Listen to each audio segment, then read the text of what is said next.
할렐루야. 예, 오늘도 좋은 날입니다. 주님의 사랑과 은혜와 능력과 복주심이 여러분 모두에게, 또 오늘 말씀 듣는 모두에게 함께 하시기를 바랍니다. 자, 오늘 이 시간에는 그 신앙의 기본에 대해서 말씀을 드립니다.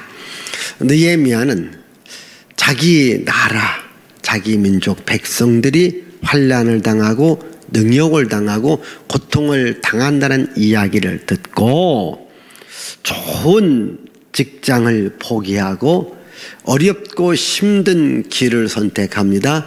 자기 나라에 갑니다. 자기 백성들과 함께 무너진 성을 건축하게 되어지죠. 무너진 신앙도 다시 건축하게 되어지죠. 그리고 부흥이도 엽니다. 그리고 자기 민족에 대한 역사도 말해주면서 우리 다시는 이런 환난을, 다시는 이런 아픔을 겪지 말고 이제 하나님 말씀대로, 하나님 율법대로 우리가 살아가자, 이렇게 이야기하니까 지도자들이, 백성들이 좋습니다. 이제부터는 우리가 말씀대로, 믿음대로 살아가겠습니다 라고 서약을 해요. 그래서 오늘 10장의 그 앞부분 1절부터 여기 31절까지 보면, 27절까지 보면은 바로 이렇게 서명한 사람들의 이름이 나오죠. 이렇게 해서 이제 우리가 하나님의 말씀대로 순종하며 살리겠다라고 다짐했던 이들에게 신앙의 가장 기본이 되어지는 세 가지를 이야기합니다. 첫 번째로 우리가 다시 믿음으로 가정을 세워야 된다. 지금 이스라엘 민족이 이 혼란한 또 역경과 환난 중에 이 가정들에서 하나님을 섬기는 믿음이 무너진 거예요. 하나님을 섬기는 신앙이 무너진 겁니다.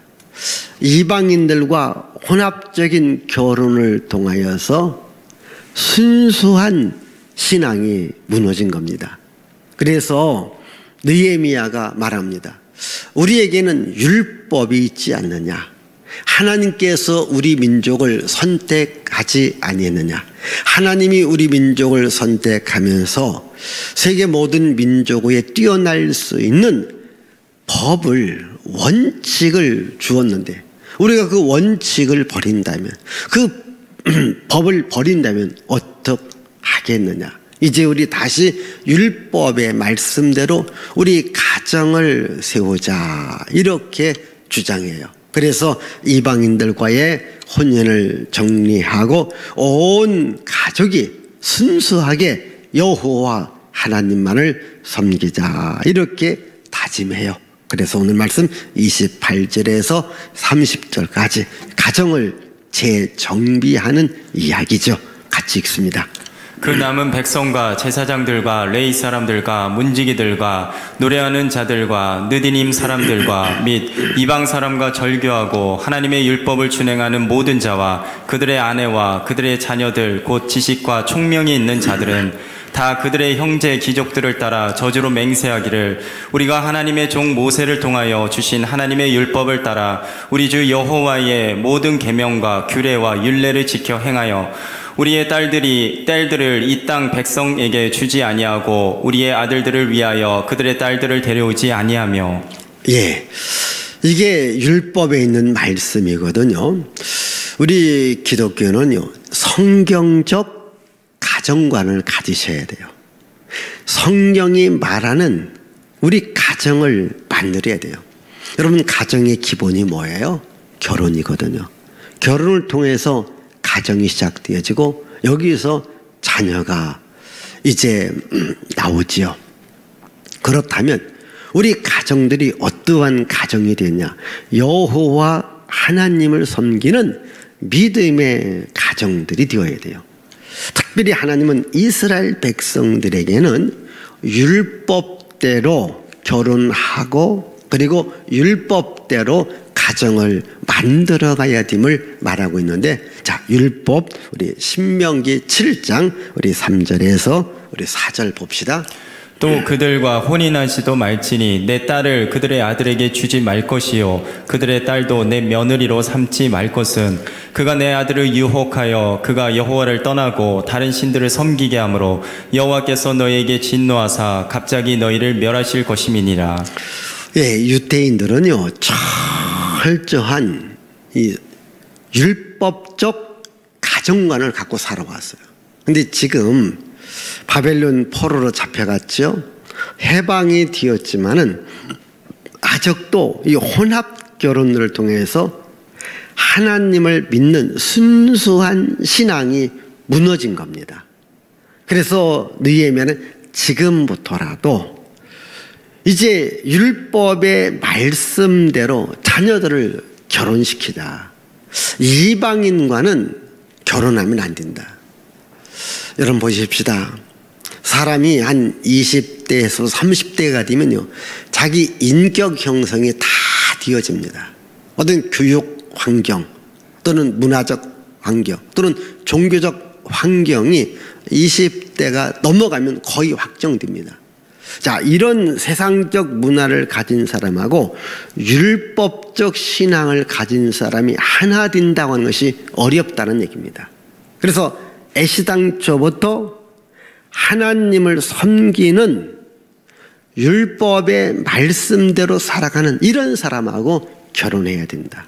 이게 바로 율법적 결혼관입니다. 성경적 결혼관입니다. 여러분, 유태인들이 오늘날도 세계 민족에서 뛰어난 것이 뭐냐면 이 율법의 말씀을 가정에 적용하고 자녀들에게 적용해요.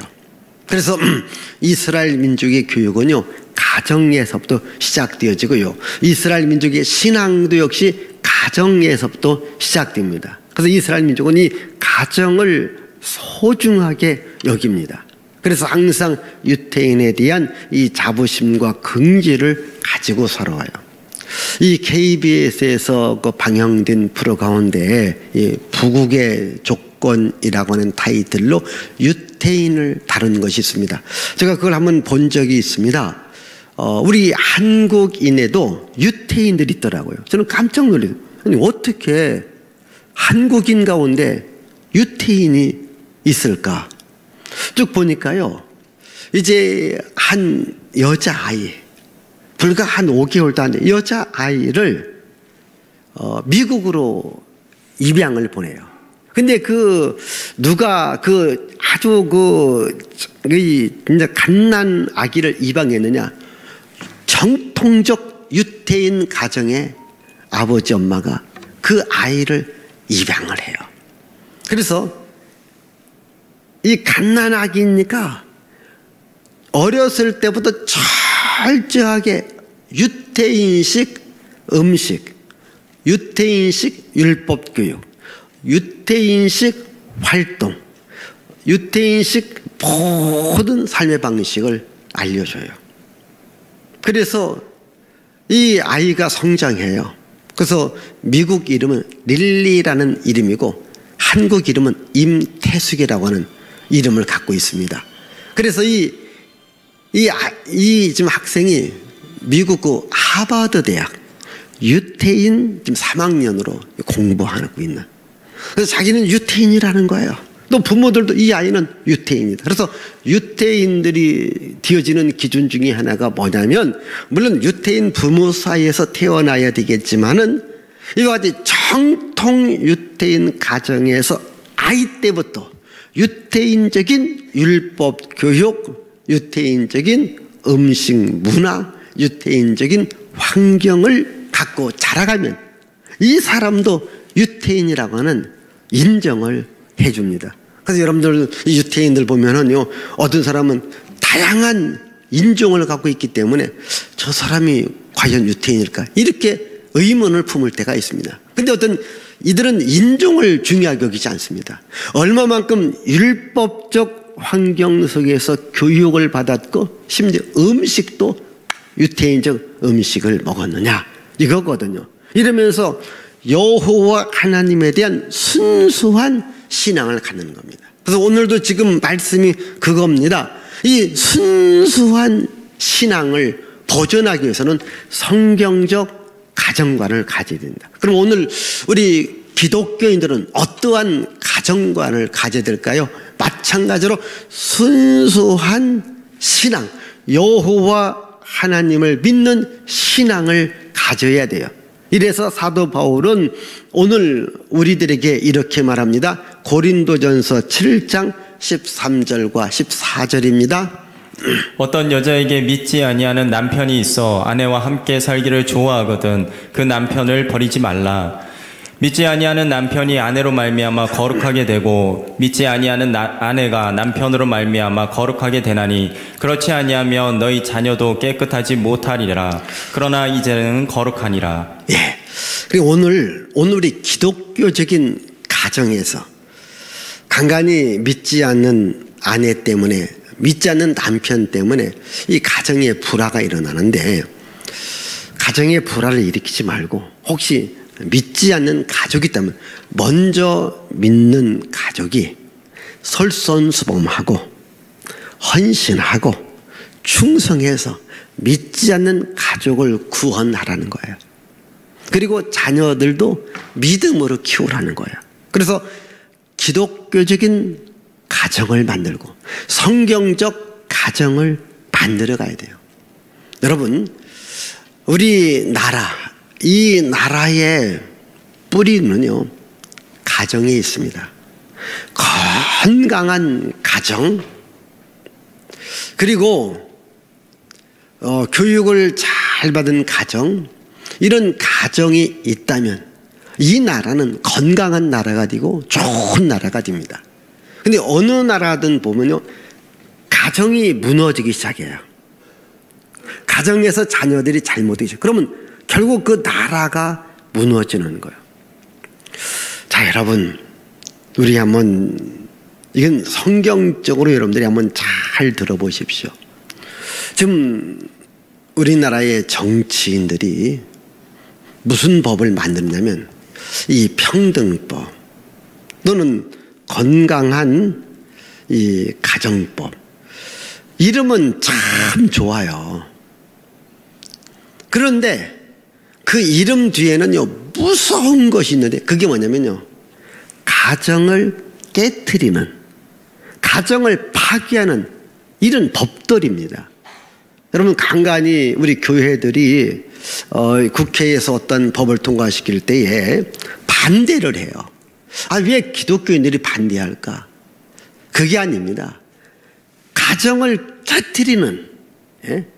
가족 구성원을 깨트리는 이런 법을 평등이라는 차별금지법이라고 하는, 또 건강한 가정법이라는 이런 이름으로 만들기 때문에 그런 거예요. 여러분이 동성애법이라든가 또 한 가지, 이 결혼도 마찬가지, 앞으로는요 이런 법이 있잖아요. 자, 여러분 자녀들이 이제 결혼을 시키는데, 여러분 아들이 아빠, 엄마, 나 이제 결혼 대상자가 생겼다. 누구냐? 될 거라게요. 그래서 뭐 어느 음식점을 만났다고 해요. 그러니까 아들이니까 누구 데리고 와야 돼요? 여자 청년을 데리고 와야 되는데, 똑같은 남자친구를 데리고 오네? 야, 이 남자 뭐냐? 내가 결혼할 내 애인이야. 너 정신 나갔냐? 아빠 무슨 소리 해? 나 이 남자 사랑해. 내 아내 삼으려고 해. 그러면 그게 며느리 되는 거예요. 세상에 여러분 남자 며느리 얻고 싶어요? 역시 딸은 마찬가지예요. 딸은 누구를 들고 와야 돼요? 남자 들고 와야 돼. 역시 여자를 들고 와요. 여자 사위입니다.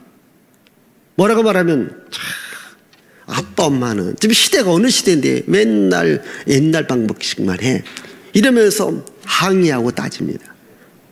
이런 법도 지금 만들고 통과시키려고 해요. 이 법뿐만 아닙니다. 이 가정을 무너지게 하는 많은 법들이 있어요. 이건요, 나라의 뿌리를 썩게 만들어 가는 거예요. 나라의 뿌리를 썩게. 여러분 어느 시대였는지 보면요, 건강한 가정들이 있는 나라는 절대 무너지지 않습니다. 먼저 가정에서 무너지는 겁니다. 지금 느헤미야도요, 믿음의 가정을 만들어야 된다, 이걸 지금 강조하고 있습니다. 저는 여러분들의 가정들이 건강한 가정, 오직 하나님만을 경외하는 가정이 되시기를 바라요. 그리고 여러분 혹시 아들이 있고 딸이 있다면, 너희들 앞으로 결혼 대상자가 된다면 반드시 아들한테는 여자를 네가 사귀어야 되고, 딸이 있다면 너는 남자를 사귀어서 결혼해야 된다. 이걸 지금부터 교육시켜야 된다니까. 나는 절대 내가, 예를 들어서 남자가 아들이 있는데 나는 아들 며느리를, 남자 며느리를 내가 보지 않는다. 딸한테는 여자 사위를 내가 보지 않는다. 지금부터 말해줘야 돼요. 아, 우리 집안은 이러면 안 되겠구나. 그게 중요하다니까요. 닥쳐서 그때 울며 불며 딘다 아니다 하지 마시고, 지금부터 항상 건강한 가정, 믿음의 가정, 우리 가정은 여호와 하나님을 섬기는 믿음의 가정이다 선언하시고, 우리 가정은 성경적인 방법으로 우리 가정을 이끌어갈 것이다. 성경은 뭐라고 합니까? 남자와 여자가 결혼하여 여기서 아이 낳고 생육하고 번성하고 땅에 충만하라. 그게 창세기 1장의 원리입니다. 창조의 원리입니다. 여러분 가정이 창조의 원리대로 가시고, 또한 성경적 가정, 믿음의 가정을 만들어갈 수 있기를 바랍니다. 두 번째로 안식일을 지켜야 된다, 이걸 이야기합니다. 우리 한번 31절을 읽습니다. 31절. 혹시 이 땅 백성이 안식일에 물품이나 온갖 곡물을 가져다가 팔려고 할지라도 우리가 안식일이나 성일에는 그들에게서 사지 않겠고, 일곱째 해마다 땅을 쉬게 하고 모든 빚을 탕감하리라 하였고. 자, 안식일을 지키라는 거예요. 안식일이 무너진 겁니다. 여러분, 우리가 사는 날이 있어요. 날. 월요일, 화요일, 수요일, 목요일, 금요일, 토요일, 주일, 1, 2, 3, 4, 5, 6, 7, 8, 31일 날. 여러분, 날 중에 7일마다 돌아오는 안식일, 이날은 다른 날과 구별해서 하나님을 섬기는 날로 아예 창조 때에 정해놓은 겁니다. 창세기 1장에서 정해놓은 겁니다. 창세기 2장에서 내가 이날에 안식일에 너희들에게 쉼을 줄 것이고 너희들에게 복을 줄 것이다, 이렇게 말합니다. 우리 기독교인들이 세상 사람과 차이가 뭡니까? 일주일 가운데 하루는 구별해서 하나님께 예배를 드리는 이 주일이라고 하는 것, 이것이 기독교인들에게는 생명처럼 중요한 날입니다. 그래서 구약 성경 율법에서도 안식일을 거룩히 지켜라, 출애굽기 20장 우리 8절 읽습니다. 안식일을 기억하여 거룩하게 지키라. 네, 안식일을 기억해서 거룩하게 지켜라. 그리고 여러분들이 월화수목금토를 살아가면서 이 안식일, 오늘의 주일을 기억하는 겁니다. 아, 이날은 거룩하게 하나님께 예배하는 날이다, 이걸 알고 하나님께 예배하는 자리로 와야 된다는 거죠. 지금 여기 있는 이스라엘 백성들이 이 안식일이 무너진 겁니다. 안식일도 일반 날처럼 제멋대로 살아갑니다. 이러면 안 된다. 이제는 거룩하게 구별해서 하나님께 예배하는 날로 정해야 된다. 다시 한번 느헤미야 13장 18절에서도 강조합니다. 너희 조상들이 이같이 행하지 아니하였느냐? 그래서 우리 하나님이 이 모든 재앙을 우리와 이 성읍에 내리신 것이 아니냐? 그럼에도 불구하고 너희가 안식일을 범하여 진노가 이스라엘에게 더욱 심하게 임하도록 하는도다 하고. 예, 이 말은 뭐냐면 지금 역사를 말해줘요. 왜 나라가 망했는가? 왜 바벨론 포로로 우리가 잡혀갔는가? 그것은 우리가 우리 조상들이 안식일을 범했기 때문이다. 잘 보십시다. 안식일은 하나님께 예배하는 날이에요. 모든 날들 가운데 일주일에 한 날, 안식일은 하나님께 예배하는 날로 지켜야 되는 겁니다. 그런데 조상들이 안식일 지키기를 싫어했다는 거예요. 안식일을 안 지킨 겁니다. 주일을 안 지킨 겁니다. 그러니까 하나님께서 어떻게 했느냐? 그래, 안식일 지키기 싫어? 좋아. 그러면 안식일을 지키지 않는 나라로 아예 가. 안식일을 지키지 않는 나라. 아니, 안식일은 개념이 없는 나라로 가.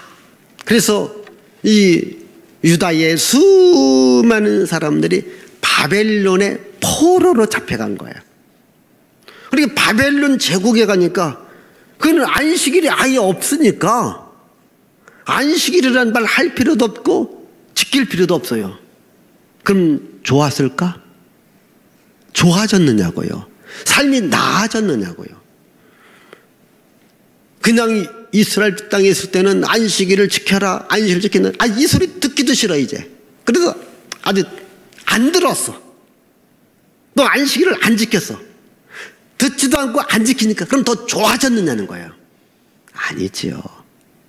안식일을 안 지키는 나라에 가니까 그 바벨론의 지도자들이 이스라엘 백성들을 얼마나 구박하는지, 얼마나 핍박하는지 안식일이 생각나는 거예요. 예배가 생각나는 거예요. 그래서 바벨론 강변에 앉아서 시온 예루살렘을 기억하며 이들이 펑펑 울었어요. 우리 한번 시편 137편 1절에서 3절.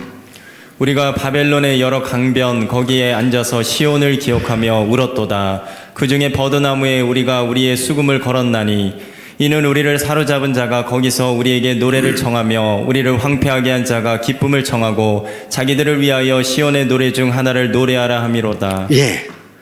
이게 이스라엘 백성들이 바벨론 여러 강변에 포로로 살아갑니다. 너무 힘들고 너무 고통스러우니까 자기 조국을 생각합니다. 안식일을 지켰던 때를 생각합니다. 그래서 이들이 여호와께 노래를 부르고 싶어요. 여호와께 예배하고 싶어요. 그러니까 바벨론 사람들이 야, 여기서 드려, 여기서 노래야, 비아냥 거리더라는 거예요. 너무너무 속상한 거잖아요. 너희들 예루살렘 가고 싶지? 거기 가서 예배 드리고 싶지? 여기서 해. 우리 허락해. 여기서 해. 그 얘기입니다. 여러분, 오늘 우리 주일입니다. 우리가 주일을 안 지키면 더 편안할 것 같고 더 잘 살 것 같잖아요. 왜? 이 주일 안 지키니까. 여러분, 이 주일날 이렇게 교회에 와야 되잖아요. 또 봉사도 해야 되잖아요. 그날 이날 안 오고 그냥 이날 내가 노는 날로 생각해요. 시간 있죠. 놀지요. 좋잖아요. 그게 복이 될까요? 아닙니다. 그게 복이 아니라 그게 저주라는 거예요. 오늘 그 말입니다. 안식일을 지키지 않기 때문에 진노를 받고 저주를 받았다. 여러분, 이 나라 이민족이 잘 살게 된 것은요, 기독교의 복음이 들어온 거예요. 그리고 안식일, 주일을 지킨 거예요. 이 기독교가 들어오고 주일을 지키면서요, 정말 열심히 일했던 저에게도 큰 혜택이 왔어요. 무슨 말인지, 제가 어렸을 때에 정말 시골에서요, 토요일하고 근데 일요일은요 일하는 날입니다. 저 중학생 때 제가 공주에서 자취를 해요. 우리 시골집으로. 12km 30리입니다. 어떤 때는 운 좋으면 버스를 타고 가고 운이 안 주면 걸어서 가면 2시간을 걸어가야 돼. 그러면 토요일 날 가자마자 아버지 따라 일을 해요. 일요일 날 하루 종일 합니다. 저녁에 또 월요일 학교 가기 위해서 공주로 가요. 진짜 운 좋은 날은 차 타고 가고 어떤 날은 또 일하고 2시간을 걸어서 갑니다. 녹초가 됩니다. 예? 녹초가 돼요. 그런데 제가 이제 고등학교 다니면서 우리 아버지가 교회를 다닌 거예요. 교회 가니까 주일을 지켜야 된다. 그때부터 주일날 일이 없어진 거예요. 얼마나 좋은지. 예? 주일날 일이 없어졌대. 그러면 우리 집이 더 못 살았느냐? 더 잘 살았어요. 정말입니다. 우리 집이 못 살아야 되잖아요. 더 잘 살았다니까요.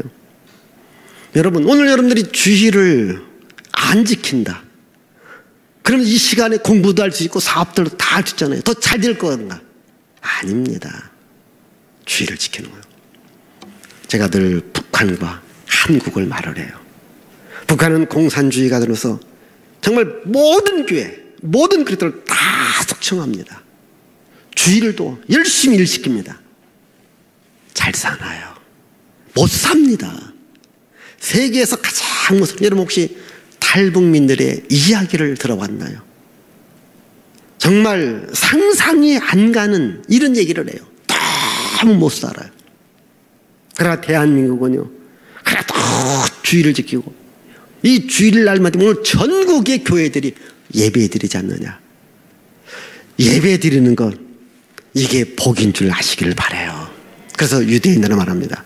야, 우리가 안식일을 지키니까 하나님이 우리들에게 안식을 주고 지켜주더라는 거예요. 우리가 주일을 지키면요, 하나님이 우리를 지켜주고, 이 나라 이민족 교회가 주일을 지키면 하나님이 이 나라 이민족을 지켜주는 거예요. 이 예배의 소중함, 주일의 소중함을 우리는 아셔야 됩니다. 역사의 흥망성쇠를 주관하신 분이 하나님이시거든요. 느헤미야가 지금 이걸 강조하는 겁니다. 이제 다시는 우리가 주일을 무시하지 말고 하나님 앞에 잘 드려야 된다. 그래야 하나님의 진노가 멈추고 하나님의 은혜와 복이 함께한다. 이걸 말합니다. 자, 세 번째로 이스라엘 백성들에게 무엇을 강조합니까?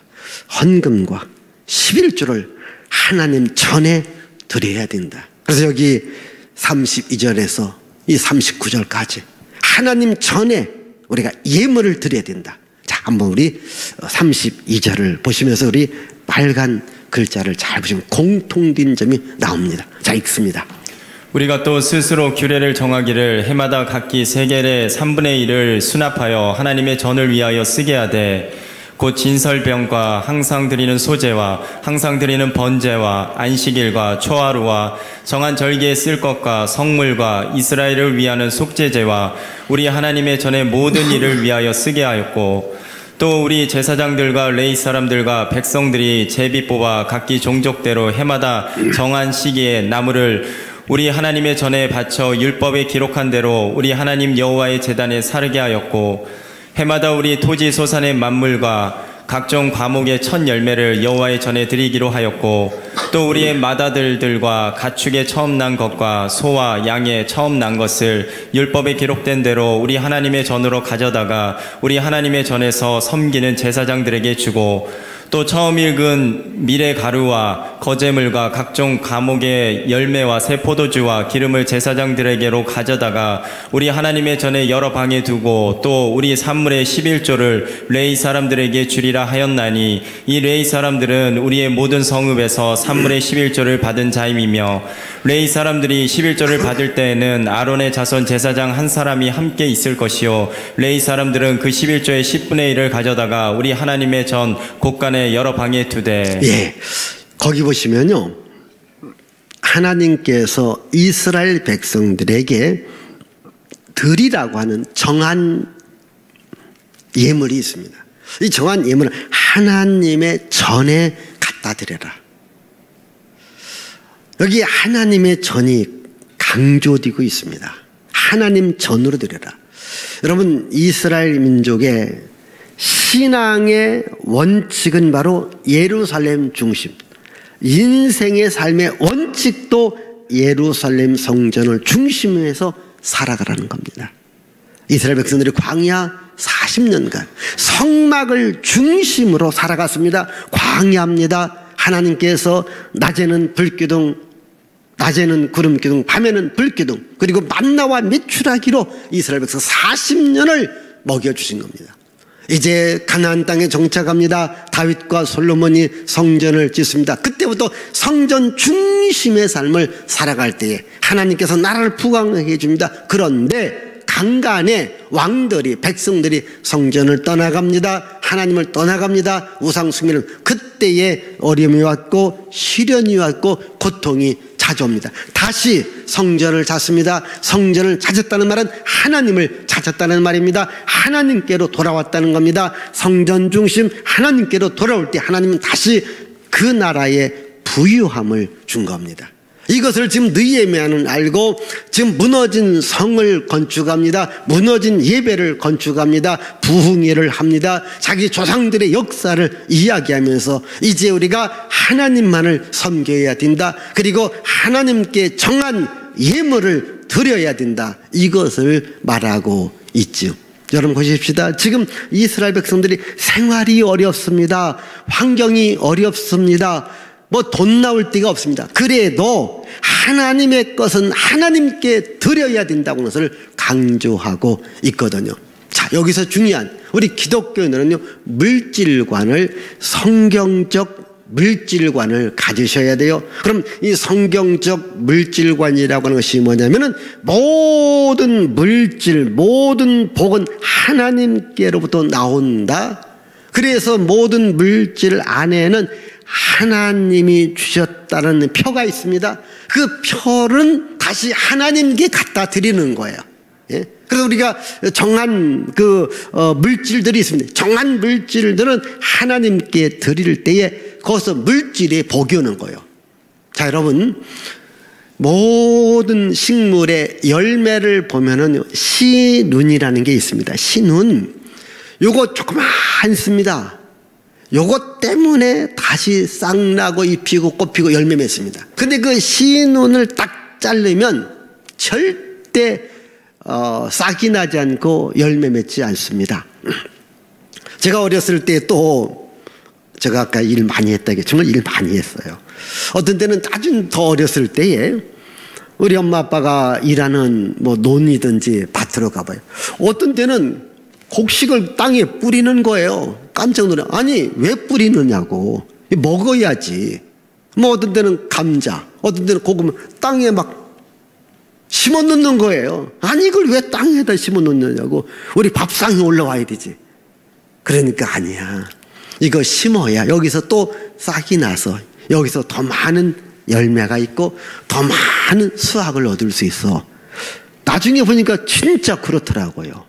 자, 여러분, 아무리 배가 고파도 아무리 어렵고 힘들어도요, 씨앗은 남겨놓습니다.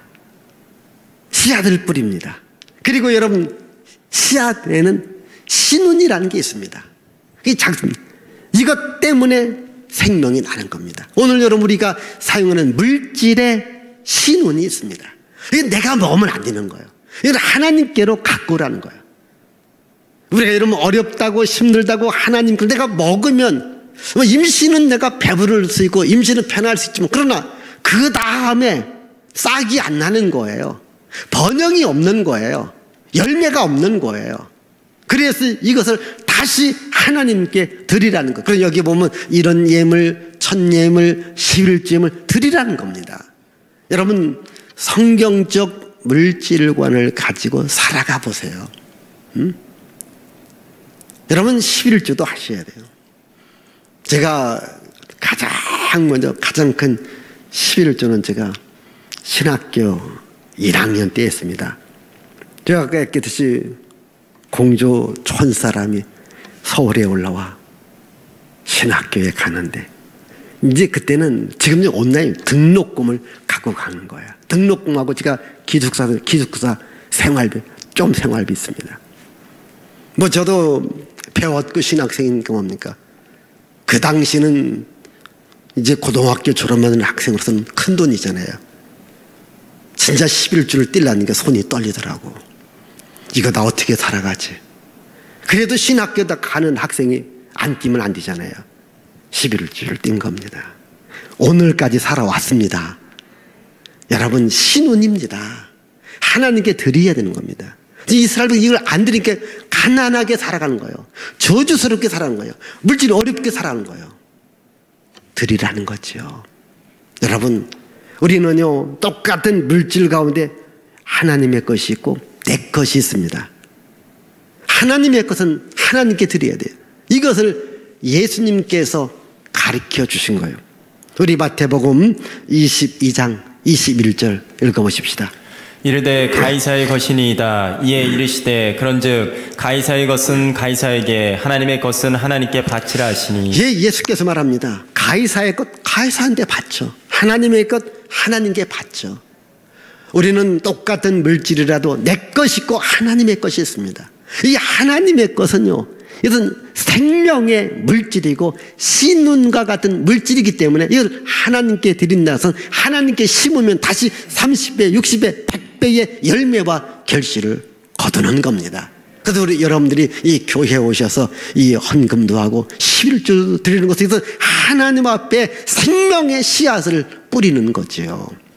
이것은 내가 하나님께로 돌아왔다는 표현이거든요. 자, 오늘 말씀 가운데 39절을 보십시다. 39절. 곧 이스라엘 자손과 레위 자손이 거제로 드린 곡식과 새 포도주와 기름을 가져다가 성소의 그릇들을 두는 골방, 곧 섬기는 제사장들과 문지기들과 노래하는 자들이 있는 골방에 둘 것이라. 그리하여 우리가 우리 하나님의 전을 버려두지 아니하리라. 자, 우리가 우리 하나님의 전을 버려두지 않는다. 하나님의 곡간이 비지 않도록 하겠다. 이 말은 내가 하나님께로 돌아왔다는 표현이거든요.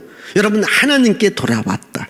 우리 구약 성경이 끝나는 이야기가 말라기의 이야기입니다. 이 말라기 때의 시대의 사람들도 다시 신앙이 무너져 갑니다. 하나님을 떠납니다. 성전 예배가 무너졌습니다. 그때의 말라기 선지자가 너희들이 왜 어려움을 당하느냐, 고통을 당하느냐, 하나님을 떠났기 때문이다. 그럼 우리가 어떻게 하나님께로 돌아오는 겁니까? 라고 물었을 때에 예물과 11조를 하나님께 드려야 된다, 이렇게 말합니다. 우리 한번 말라기 3장 우리 7절을 보십시다.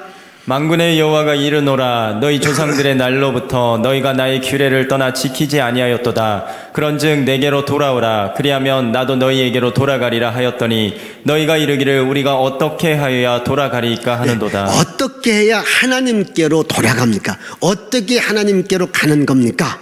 거기 이제 8절 나와 있고 9절 나와 있고 우리 10절 읽습니다. 만군의 여호와가 이르노라. 너희의 온전한 11조를 창고에 들여 나의 집에 양식이 있게 하고 그것으로 나를 시험하여 내가 하늘 문을 열고 너희에게 복을 쌓을 곳이 없도록 붙지 아니하나 보라. 예, 너희의 온전한 11조를 창고에서요, 즉 하나님의 집에 바쳐서, 그러면 하나님께서 이걸 가지고 여러분 삶에 30배, 60배 차고 넘치는 복을 주시마 약속했습니다. 여러분, 이건 하나님의 법입니다. 물질의 원칙입니다. 여러분, 좀 어렵고 힘들더라도 한번 물질의 복을 받는다면 성경적 물질관을 갖고 우리 물질을 사용해 보십시오. 그럼 여러분, 물질이 궁핍하지 않도록 하나님께서 그때 채워주십니다. 만나와 메추라기로 채워주십니다. 때로는 이 까마귀를 통하여서 선지자에게 물과 고기를 갖다 주었듯이 하나님께서 다양한 방법으로 여러분들에게 복을 주는 겁니다. 왜? 내가 하나님께로 돌아왔습니다. 물질로 하나님께 돌아옵니다. 안식일을 통해서 하나님께 돌아옵니다. 우리 가정을 믿음의 가정으로 만듭니다. 하나님께서 그 민족에게, 그 가정에게 복을 줍니다. 우리 신앙의 원칙을 지키며 살아갈 수 있기를 바랍니다. 기도합니다. 하나님 아버지, 감사와 찬양과 영광과 존귀를 주께 돌려드립니다. 신앙의 기본 원칙, 성서적 내 가정을 만들고 모든 날들 중에도 안식일을 기억하고 주일을 거룩하게 지키는 삶을 살아가기를 원합니다. 우리가 날마다 물질을 사용합니다. 그 물질 가운데 하나님의 것이 있습니다. 하나님의 것 하나님께 드려서 30배, 60배, 100배의 복을 받는 주인공들이 되도록 역사하옵소서. 이런 모든 은혜를 우리 모두에게 주시옵소서. 예수님의 이름으로 기도하옵나이다. 아멘.